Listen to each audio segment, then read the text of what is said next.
जादूपुर नामक गांव में मोहिनी का परिवार रहता है। एक दिन वो अपने बेटे शुभम और बेटी नव्या के साथ घर में बैठकर खाना खा रही थी कि तभी शुभम ने कहा, माँ, हमारी समर वेकेशन हो गई है, अब तो आप चलिए। हाँ माँ, चलिए ना प्लीज।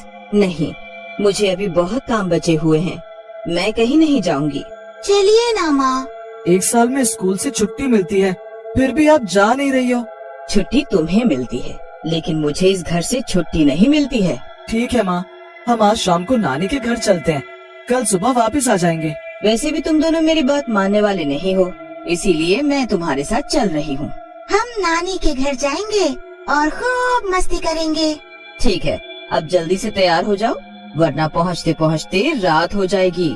शुभम और नव्या नानी के घर जाने के लिए तैयार हो गए।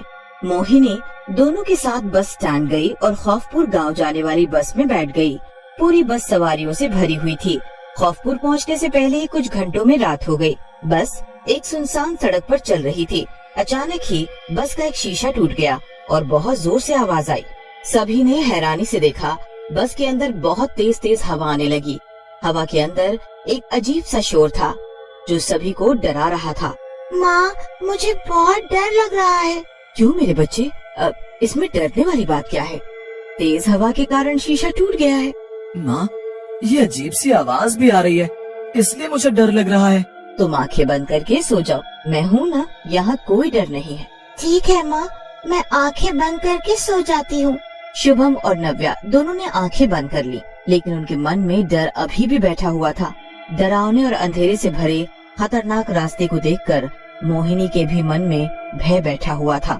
हवा के साथ डरावनी आवाजें आ रही थी। मुझे बच्चों की जिद नहीं माननी चाहिए थी।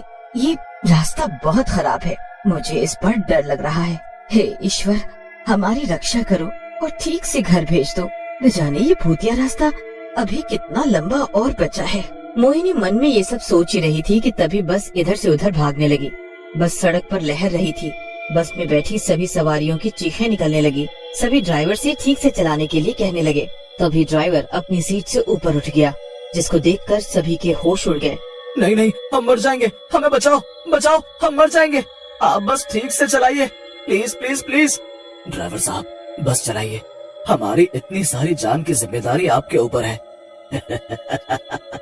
आज कोई नहीं बचेगा, आज मैं किसी को भी जीवित नहीं छोड़ूंगा। आज इस बस में एक भी आदमी जीवित नहीं बचेगा। आपकी हम सबसे क्या दुश्मनी है? प्लीज आप बस चलाइए, वरना हमारे साथ आप भी मारे जाएंगे। मौत और मुझे शायद तुम लोगों ने मुझे अभी पहचाना नहीं है, इसलिए मुझे मौत से डरा रहे हो। कौन है आप और निर्दोष व मासूम लोगों से क्या चाहते हो? हमें जाने दो, बस रोक दो। हमारे छोटे छोटे बच्चों की जान को खतरे में मत डालिए। खतरा तुम्हारे सामने खड़ा है और खतरे की बात कर रहे हो। बस अभी भी सड़क पर लहराते हुए चल रही थी। वो इधर से उधर भाग रही थी। तभी ड्राइवर ने अपने लंबे दांत बाहर निकाले और चेहरा बदल लिया। उसकी आंखों से खून आ रहा था। ये देखकर पूरी बस एक साथ चिल्लाने लगती है। बचाओ बचाओ, छोड़ दो, हमें जाने दो। ये देखकर पूरी बस एक साथ चिल्लाने लगी, लेकिन उनके वहाँ कोई सुनने वाला नहीं था। तभी बस एक पेड़ से टकरा गई। बहुत सारे लोगों को चोट लग गई और खून बहने लगा। ये भूतिया रास्ता है और इस पर सिर्फ मेरा अधिकार है। यहाँ जो भी आएगा ऐसे ही रोएगा, चीखेगा, चिल्लाएगा और अंत में मेरे हाथों से मारा जाएगा। मुझे खून पसंद है, मैं सभी का खून पी जाऊंगा। मोहिनी और उसके बच्चों को भी चोट आई। अगर मुझे पता होता कि ये भूतिया रास्ता है तो मैं यहाँ कभी नहीं आती।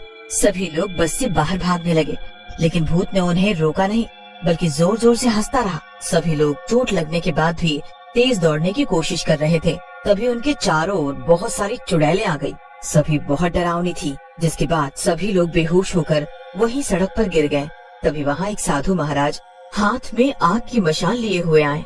वो कुछ मंत्रों का उच्चारण कर रहे थे, जिसके बाद सभी भूत और चुड़ैल वहाँ से भागने लगे। पीछे से साधु महाराज के कुछ शिष्य भी दवाई लेकर आए। जल्द से जल्द सभी के मुंह पर पानी की छींटे मारो और सभी के घाव पर दवाई लगाओ। गुरुदेव, हम इन सभी को कुटिया में ले चले क्या? क्योंकि ये भूतिया रास्ता है, कभी सभी फिर से आ जाए?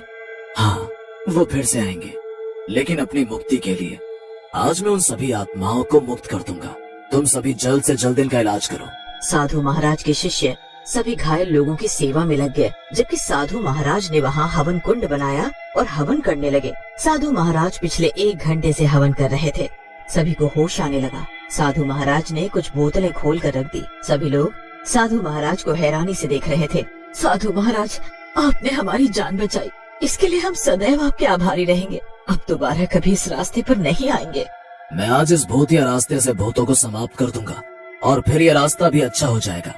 महाराज, ये रास्ता भूतिया रास्ता कैसे बना? वर्षों पहले यहाँ कुछ बदमाशों ने एक अकेले आदमी को लूट लिया था और फिर उसको मार दिया था। तब से वो आदमी भूत बनकर यहाँ लोगों को मार रहा है। उसने यहाँ बहुत लोगों को मार दिया और इसलिए यहाँ बहुत सारे भूत और चुड़ैल हो गए। महाराज, सब कुछ जानने के बाद भी लोग क्यों आ जाते हैं? यहाँ सब अनजान लोग ही आते हैं और इसका शिकार बनते हैं। अब ये रास्ता भूतिया रास्ता बन गया है। जिनको इसके बारे में पता है वो यहाँ नहीं आते, इसलिए ये अब और भी ज्यादा सुनसान हो गया है। ये भूत और चुड़ैल किसी के भी शरीर में प्रवेश कर जाते हैं और किसी भी रूप में आकर लोगों को मारकर अपने समूह में शामिल करते हैं। महाराज, हमारा इनसे पीछा कैसे छूटेगा? मैं अभी सभी को यहाँ से ले जाऊंगा। इन बोतलों को किसी नदी में फेंकाओ। अब ये रास्ता भूतिया रास्ता नहीं है, बल्कि सबसे सुरक्षित रास्ता है। साधु महाराज ने मंत्रों का उच्चारण किया और सभी बोतलें खोलकर रख दी, जिसके बाद सभी भूत और चुड़ैल एक एक करके आते गए और बोतल में समा गए। जिसके बाद साधु महाराज ने सभी बोतलों को बंद कर दिया और अपने शिष्यों को बोतलें दी। साधु महाराज के शिष्य चले गए। साधु महाराज ने एक बस मंगवाई और सभी लोगों को भिजवा दिया। सभी ने साधु को धन्यवाद दिया और आशीर्वाद लेकर चले गए। अब वो रास्ता सुरक्षित और खुशहाल रास्ता है। नव्या और शुभम भी अपनी माँ के साथ खुशी खुशी रहते हैं और अपनी बेवजह जिद नहीं करते हैं।